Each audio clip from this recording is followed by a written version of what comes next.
We're cutting across to the Prime Minister's address now to the Indian Chamber of Commerce.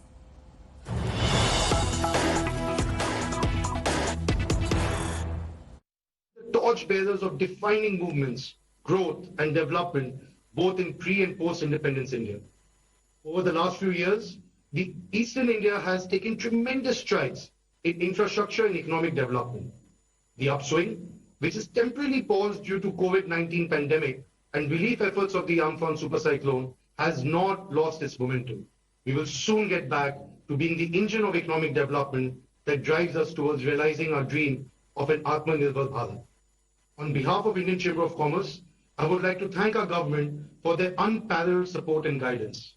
हम सभी इस नव भारत के निर्माण में आपके साथ हैं और आपके मार्गदर्शन के लिए कृतज्ञ हैं। मैं एक बार फिर हमारे आदरणीय प्रधानमंत्री जी श्री नरेंद्र मोदी जी का स्वागत और अभिनंदन करता हूं।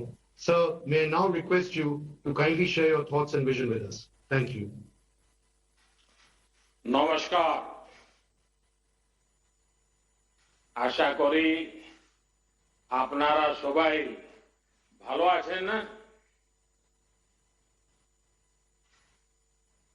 95 वर्ष से निरंतर देश की सेवा करना किसी भी संस्था या संगठन के लिए अपने आप में बहुत बड़ी बात होती है। आईसीसी ने पूर्वी भारत और नॉर्थ ईस्ट के डेवलपमेंट में जो कंट्रीब्यूशन दिया है, विशेषकर वहां की मैन्युफैक्चरिंग यूनिट्स को, वह भी हिस्टोरिकल है।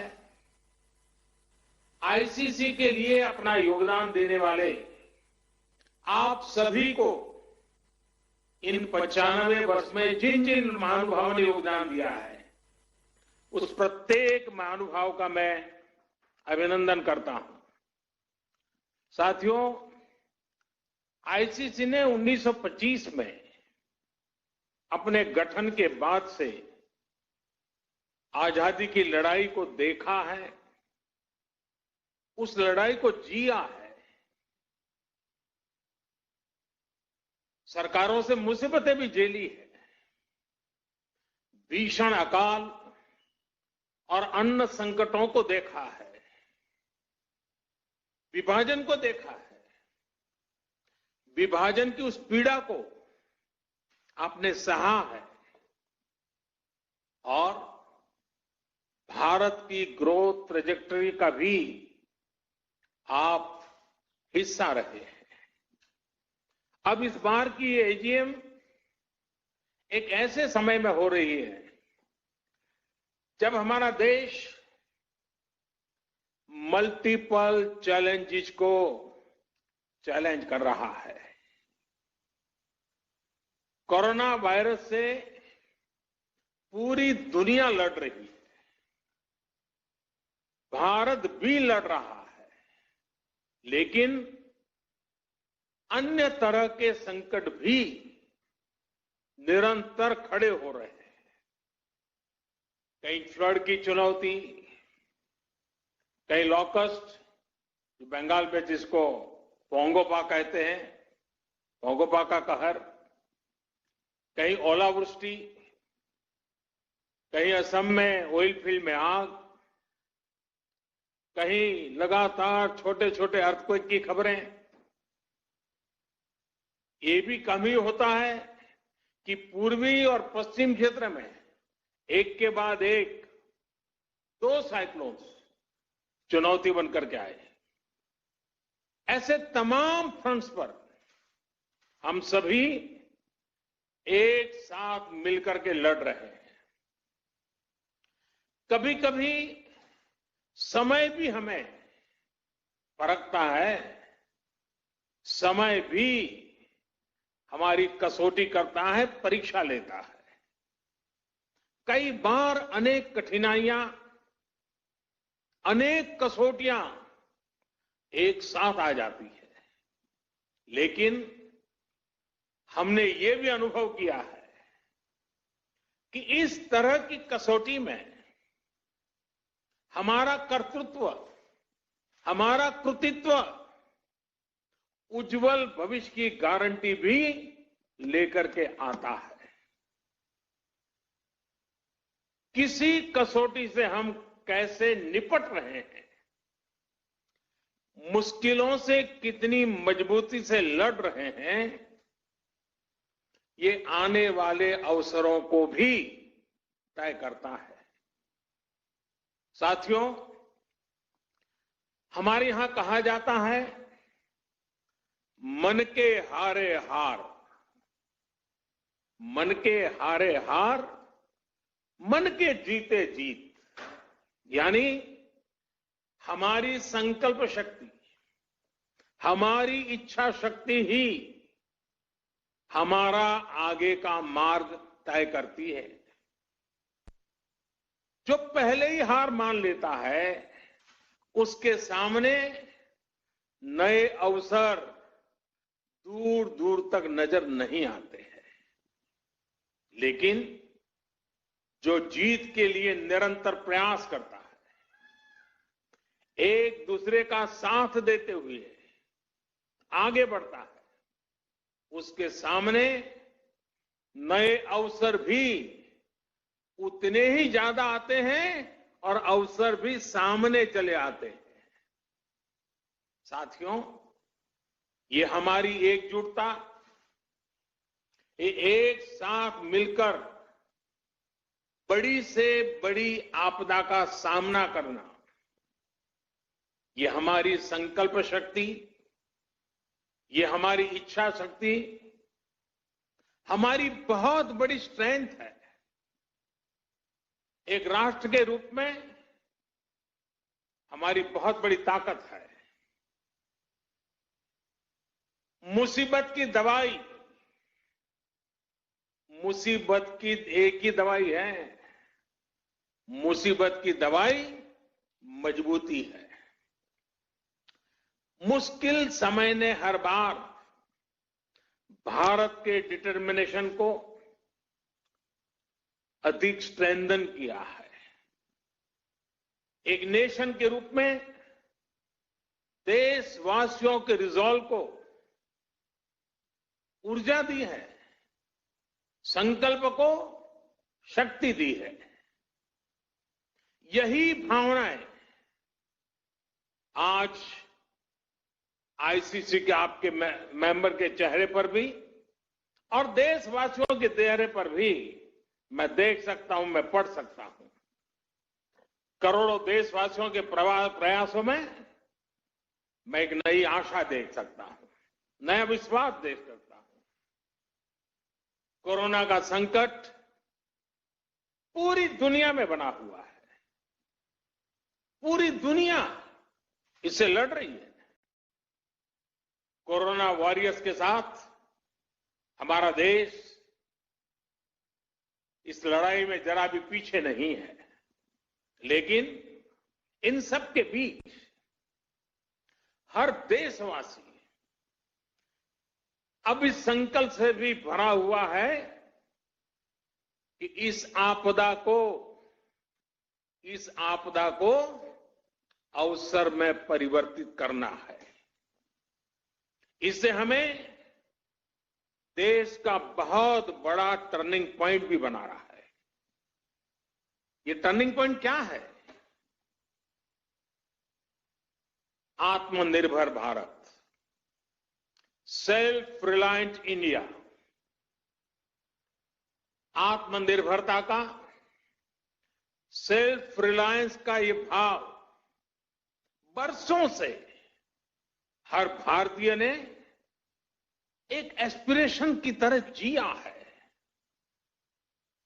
लेकिन फिर भी एक बड़ा काश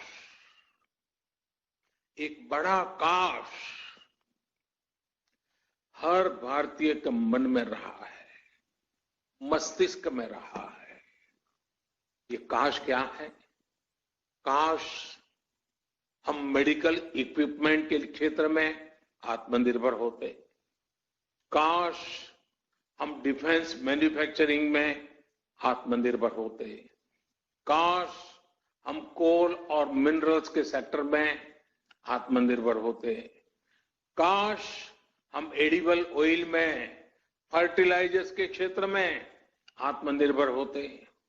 काश हम इलेक्ट्रॉनिक मैन्युफैक्चरिंग में आत्मनिर्भर होते।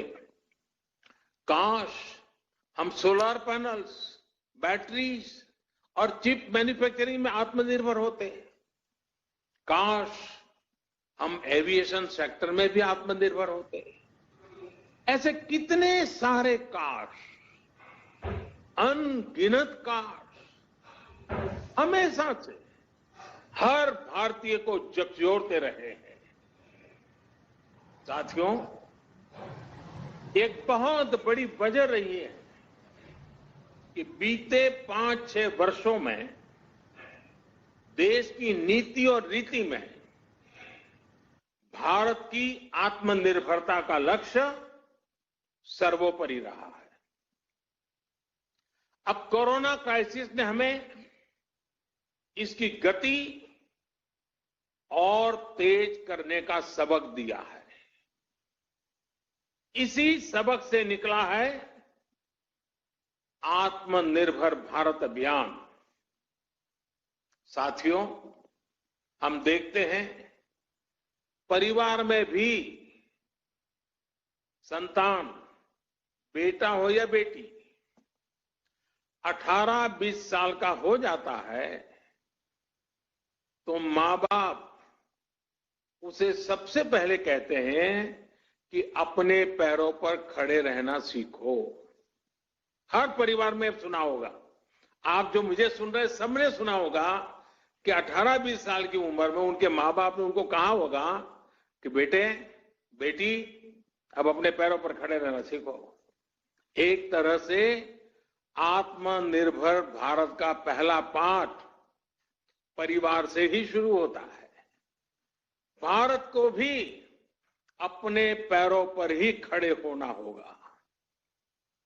साथियों, आत्मनिर्भर भारत अभियान का सीधा सा मतलब है कि भारत दूसरे देशों पर अपनी निर्भरता कम से कम करे। हर वो चीज जिसे इंपोर्ट करने के लिए देश मजबूर है, वो भारत में ही कैसे बने। भविष्य में उन्हीं प्रोडक्ट्स का भारत एक्सपोर्टर कैसे बने, इस दिशा में हमें और तेजी से काम करना है। इसके अलावा हर वो सामान जो भारत का लघु उद्यमी बनाता है, हमारे हैंडीक्राफ्ट वाले जो सामान हमारे सेल्फ हेल्प ग्रुप से जुड़े करोड़ों गरीब बनाते हैं, जो दशकों से हमारे यहां बनता आ रहा है, गलियों मोहल्लों में बिकता रहा है, उसे छोड़कर विदेश से वही सामान मंगाने की प्रवृत्ति, इस पर भी हमने आत्मसंयम बरतना है, हमें नियंत्रण करना है। हम इन छोटे छोटे व्यापार करने वाले लोगों से केवल चीज ही नहीं खरीदते, पैसे ही नहीं देते, उनके परिश्रम को पुरस्कृत करते हैं, मान सम्मान बढ़ाते हैं। कभी सोचना, आप मर्सिडीज गाड़ी लेकर के जा रहे हैं और फुटपाथ पर छोटी चीज बेचने वाले की चीज आपने उतर करके खरीदी, वो पैसे नहीं गिनेगा, वो उसकी छाती फूल जाएगी। देखिए, मर्सिडीज गाड़ी वाला भी फुटपाथ पर मैं भले बैठा हूं, लेकिन उतर करके मेरे से सामान खरीद रखा है, उसकी जिंदगी को एक ताकत मिलती है, उसको सम्मान मिलता है। हमें इस बात का अंदाजा भी नहीं होता कि इससे उनके दिल पर कितना प्रभाव पड़ता है, वो कितना गर्व महसूस करता है। इसलिए अब अपने लोकल के लिए वोकल होने का समय है। हर गांव, हर कस्बे, हर जिले, हर प्रदेश, पूरे देश को आत्मनिर्भर करने का समय है। साथियों, सालों पहले, दशकों पहले स्वामी विवेकानंद जी ने एक पत्र लिखा था। उस पत्र में उन्होंने लिखा था, the simplest method to be work upon at present is to induce Indians to use their own produce and get markets for Indian artware in other countries. Swami Vivekananda ji का बताया ये मार्ग पोस्ट कोविड वर्ल्ड में भारत की प्रेरणा है। अब देश प्रण कर चुका है और देश कदम भी उठा रहा है। आत्मनिर्भर भारत अभियान के तहत जिन बड़े रिफॉर्म्स की घोषणा की गई है, उनको तेजी से जमीन पर उतारा जा रहा है।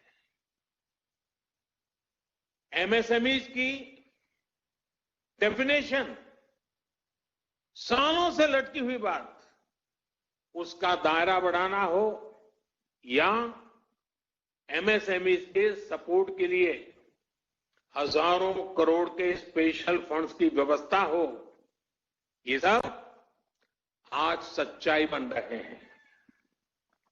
आईबीसी से जुड़ा फैसला हो, छोटी छोटी गलतियों को डिक्रिमिनलाइज करने का फैसला हो, इन्वेस्टमेंट की फास्ट ट्रैकिंग के लिए प्रोजेक्ट डेवलपमेंट सेल्स का गठन हो, ऐसे अनेक कार्य पहले ही हो चुके हैं।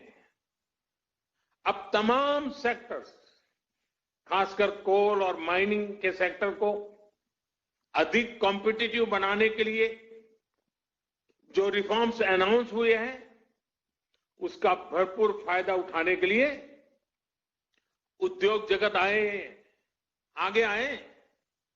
मेरे युवा साथी, आप आगे आए।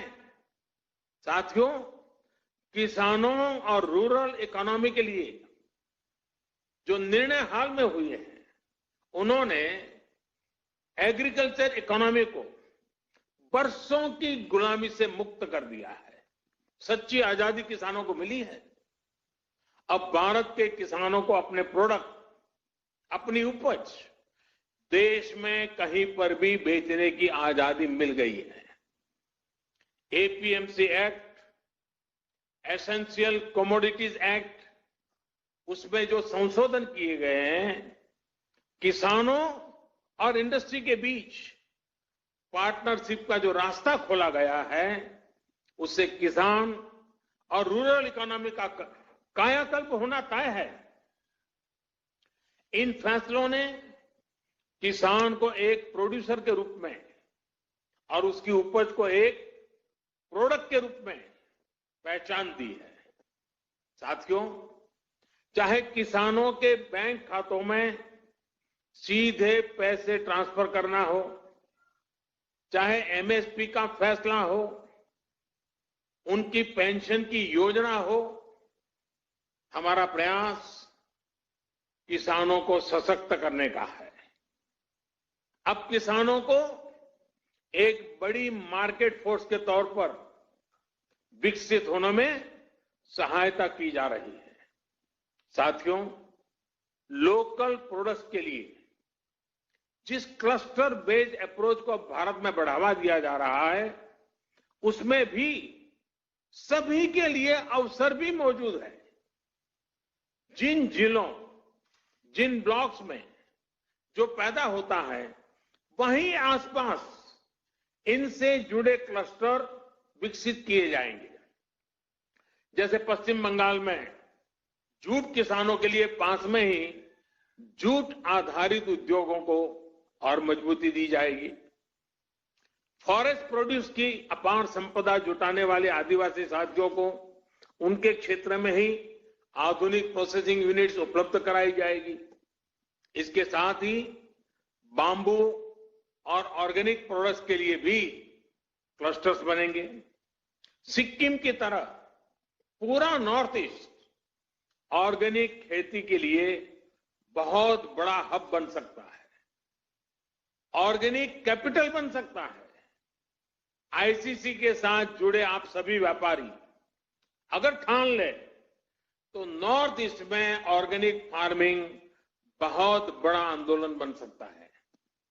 आप उसकी ग्लोबल पहचान बना सकते हैं। आप अगर चाहें तो ऑर्गेनिक प्रोडक्ट को लेकर के ग्लोबल मार्केट पर छा सकते हैं।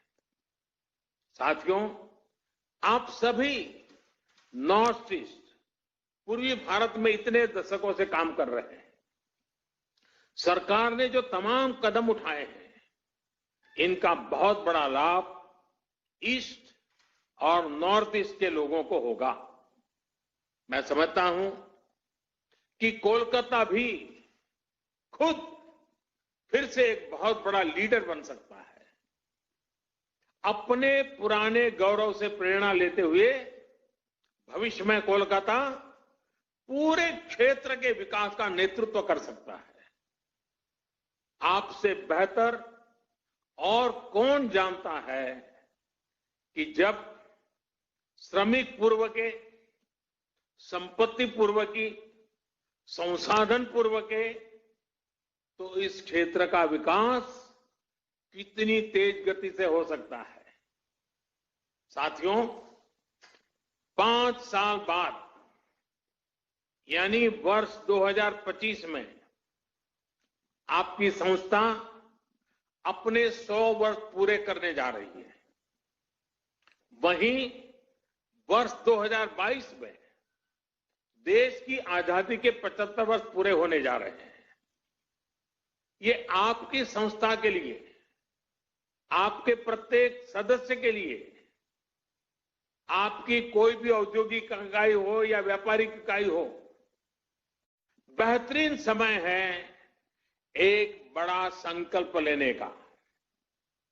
मेरा आपसे आग्रह है कि आत्मनिर्भर भारत अभियान को चरितार्थ करने के लिए आईसीसी भी अपने स्तर पर 50-100 नए लक्ष्य तय करेंगे।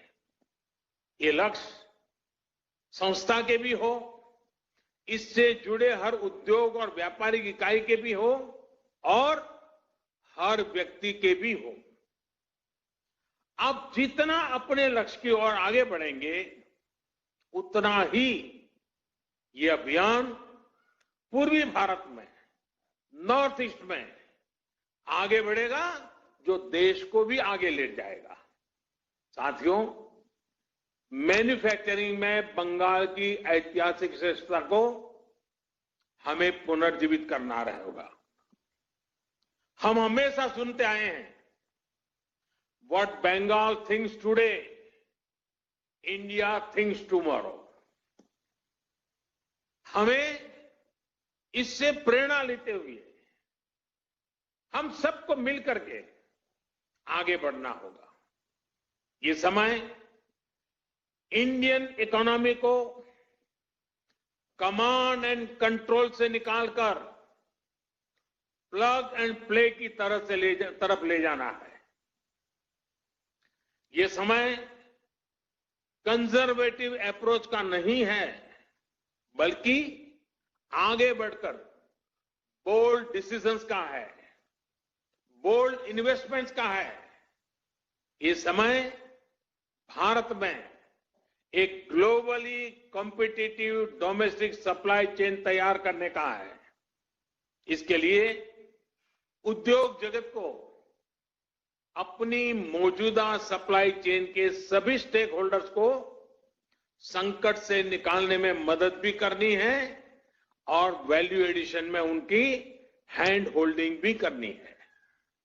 साथियों, आत्मनिर्भर भारत अभियान में आगे बढ़ते हुए, कोरोना काल से संघर्ष करते हुए, आज आपने इस एजीएम में जो पीपल, प्लेनेट एंड प्रॉफिट का विषय उठाया गया है, वो भी बहुत महत्वपूर्ण है।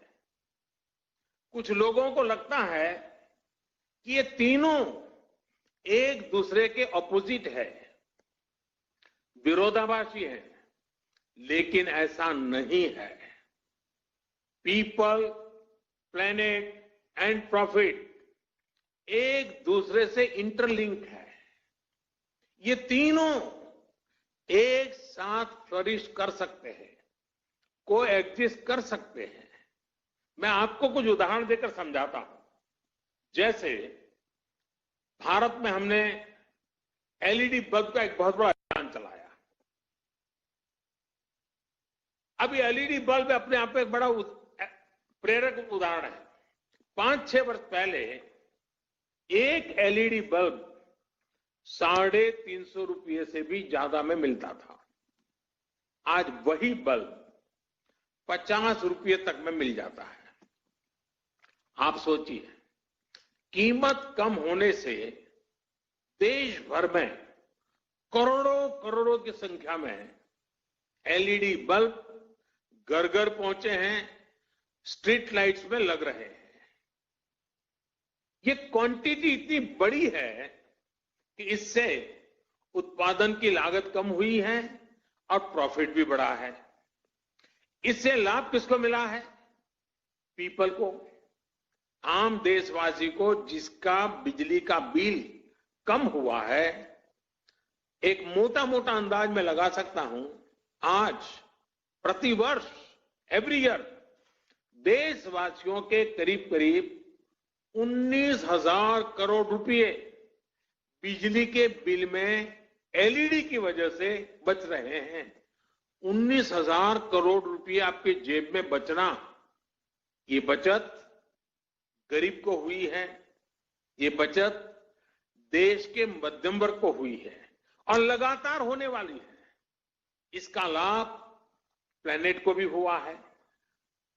सरकारी एजेंसियों ने जितने एलईडी बल्ब कम कीमत पर बेचे हैं, अकेले उससे ही हर साल करीब करीब 4 करोड़ टन कार्बन डाइऑक्साइड का एमिशन कम हुआ है। यानी प्रॉफिट दोनों को है, दोनों के लिए विन विन सिचुएशन है। उत्पादक भी कमाता है, विक्रेता भी कमाता है और खरीदार भी कमाता है, और प्लेनेट का तो भला हुआ ही हुआ है। अगर आप सरकार की अन्य योजनाओं और फैसलों को भी देखें तो बीते 5-6 वर्षों में पीपल, प्लेनेट एंड प्रॉफिट का ये कंसेप्ट जमीन पर और मजबूत हुआ है। अब जैसे अभी आपने भी देखा है कि कैसे सरकार का बहुत ज्यादा जोर इनलैंड वाटरवेज पर है। हल्दिया से बनारस तक तो वाटरवेज चालू हो चुका है। अब मैं बनारस का एमपी हूं, इसलिए मुझे आपसे जुड़ने हुए आनंद भी आता है। अब वो चालू भी हो चुका है। अब नॉर्थ ईस्ट में भी वाटरवेज बढ़ाया जा रहा है। इन वाटरवेज से पीपल का फायदा है, क्योंकि इससे लॉजिस्टिक्स का खर्च कम होता है। इन वाटरवेज से प्लेनेट का भी फायदा है, क्योंकि इससे ईंधन कम जलता है। और हमें ये भी नहीं भूलना चाहिए कि ये पेट्रोल डीजल के इंपोर्ट को कम करेगा, रोड पर ट्रैफिक कम करेगा, सामान सस्ते में पहुंचाएगा, सामान सस्ता मिलेगा, शॉर्टेज रूट से जल्दी पहुंचेगा। खरीदने वाले और बेचने वाले दोनों को इसमें प्रॉफिट ही प्रॉफिट है। यानी पीपल भी है, प्लेनेट भी है, प्रॉफिट भी है।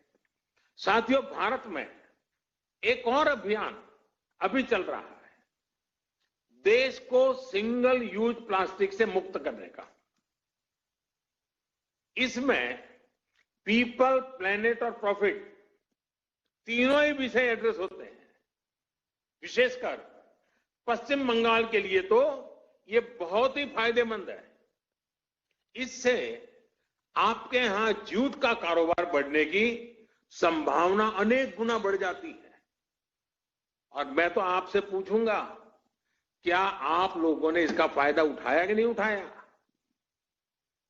क्या अब पैकेजिंग मटेरियल नई नई वैरायटीज, नए थैलिए, नए नए पर्स प्लास्टिक की जगह पर जूट से बनाना शुरू किया कि नहीं किया?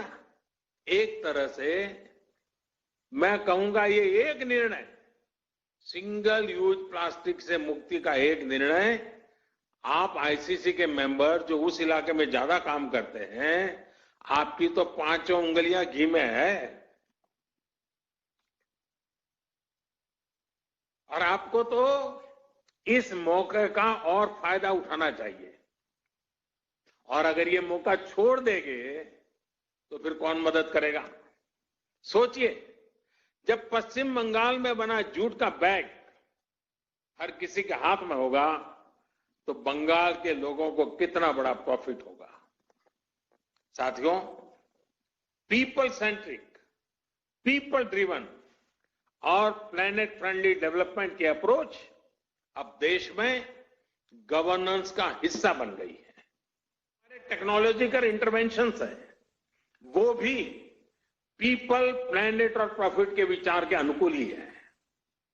यूपीआई के माध्यम से हमारी बैंकिंग टचलेस, कॉन्टैक्टलेस, कैशलेस और 24/7 365 डे संभव हो पाई है। भीम ऐप से ट्रांजैक्शन के अब नए नए रिकॉर्ड बन रहे हैं। रुपे कार्ड अब गरीब, किसान, मध्यम वर्ग, देश के हर वर्ग का पसंदीदा कार्ड बनता जा रहा है। जब हम आत्मनिर्भर भारत की बात करते हैं तो क्यों न गर्व के साथ रुपे कार्ड का इस्तेमाल करें। साथियों, अब देश में बैंकिंग सर्विस का दायरा उन लोगों तक भी पहुंच पाया है जिनको लंबे समय तक हैव नॉट्स की श्रेणी में रखा गया था।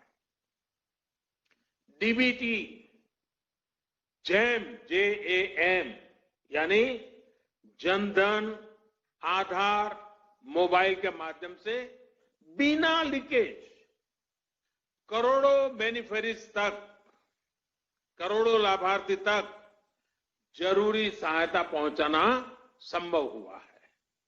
इसी तरह गवर्नमेंट ई मार्केट प्लेस, और मैं चाहूंगा सभी व्यापारी आलम इसको ध्यान से सुने, गवर्नमेंट ई मार्केट प्लेस यानी GEM, आप वेबसाइट पे जाकर इसकी डिटेल देख। GEM ने पीपल को सरकार के साथ जुड़कर प्रॉफिट कमाने का एक अवसर दिया है।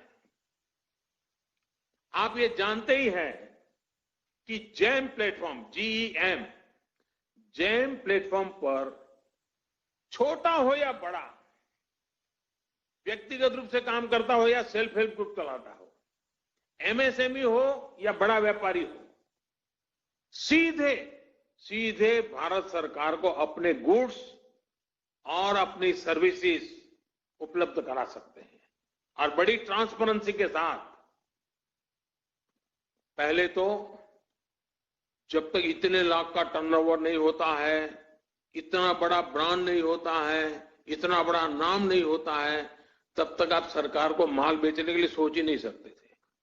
आज हमने वो रास्ता खोला है कि आप सीधे भारत सरकार की बड़ी से बड़ी इकाई, इवन PM ऑफिस में भी आपका माल पहुंच सकता है, प्रधानमंत्री को भी पहुंच सकता है।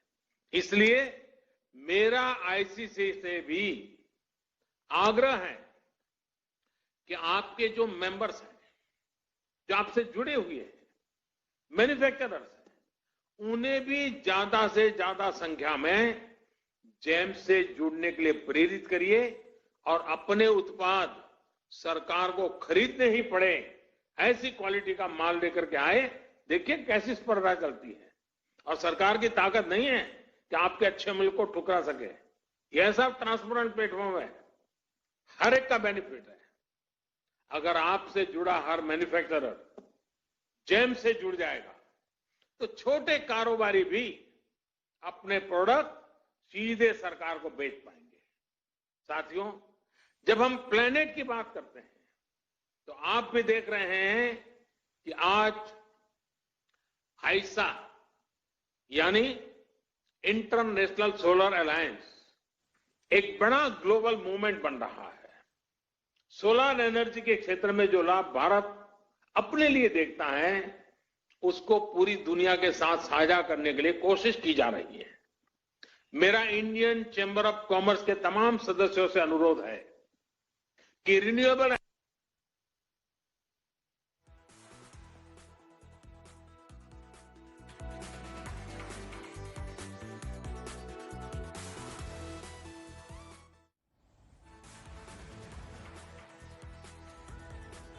Apologies, we seem to have lost that connection with the Prime Minister's address there to the Indian Chamber of Commerce. Several headlines from what the Prime Minister's message has been so far.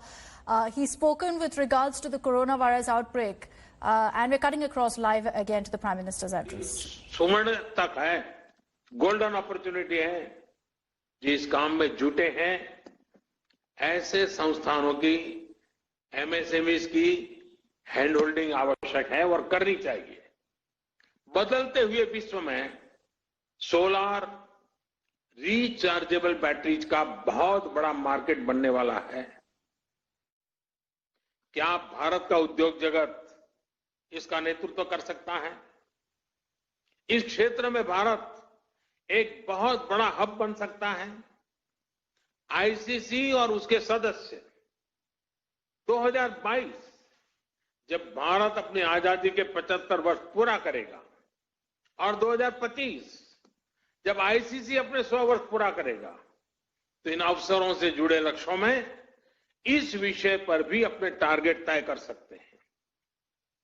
साथियों, ये समय अवसर को पहचानने का है, खुद को आजमाने का है और नई बुलंदियों की ओर जाने का है।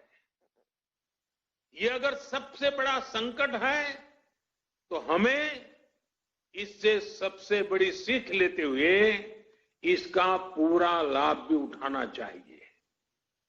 मैं आपको आश्वस्त करता हूं कि सरकार इसके लिए पूरी तरह से कमिटेड है, आपके साथ है। आप बेहिचक आगे बढ़िए, नए संकल्पों के साथ, नए विश्वास के साथ आगे बढ़िए। आत्मनिर्भर भारत के मूल मंत्र में है, और ये बात बहुत महत्वपूर्ण है, आत्मनिर्भर भारत के मूल में जो मंत्र है वो है आत्मविश्वासी भारतीय। हर भारतीय आत्मविश्वासी होगा तो आत्मनिर्भर भारत की यात्रा बहुत कम समय में हम जीत लेंगे। गुरुवर टैगोर ने अपनी कविता नूतन जोगेर भोर में कहा है, चोलाए चोलाए बाजबे जोएर मेरी, चोलाए चोलाए बाजबे जोएर मेरी, पाएर बेगई पोत केटे जाए कोरिश्ना आर दे। यानी हर आगे बढ़ने वाले कदम पर घोषणाद होगा, दौड़ते पांव ही नया रास्ता बना देंगे। अब देरी मत करो, सोचिए ये कितना बड़ा मंत्र है, दौड़ते पांव ही नया रास्ता बना देंगे। जब इतनी बड़ी प्रेरणा हमारे सामने है तो रुकने का सवाल ही पैदा नहीं होता। मुझे पूरा विश्वास है कि जब आप अपनी स्थापना के 100 वर्ष का समारोह मनाएंगे, जब देश अपनी स्वतंत्रता के 75 वर्ष का पर्व मनाएगा, तो आत्मनिर्भर भारत के मार्ग पर हमारा देश मजबूती के साथ काफी आगे बढ़ चुका होगा और आपके साथ सहयोग से बढ़ चुका होगा। 130 करोड़ देशवासियों की संकल्प शक्ति से बड़ा होगा। 130 करोड़ देशवासियों के हर कदम में आत्मनिर्भरता का मिजाज होगा। एक बार फिर आप सबको बहुत बहुत शुभकामनाएं देता हूं और मैं यही प्रार्थना करूंगा, स्वस्थ रहिए, सुरक्षित रहिए। बहुत बहुत आभार। भालो थाकबेन। আমরা ভালো থাকবো স্যার, আপনিও ভালো থাকবেন। Now I would request Shri Sanjeev Goenka to formally give the vote of thanks.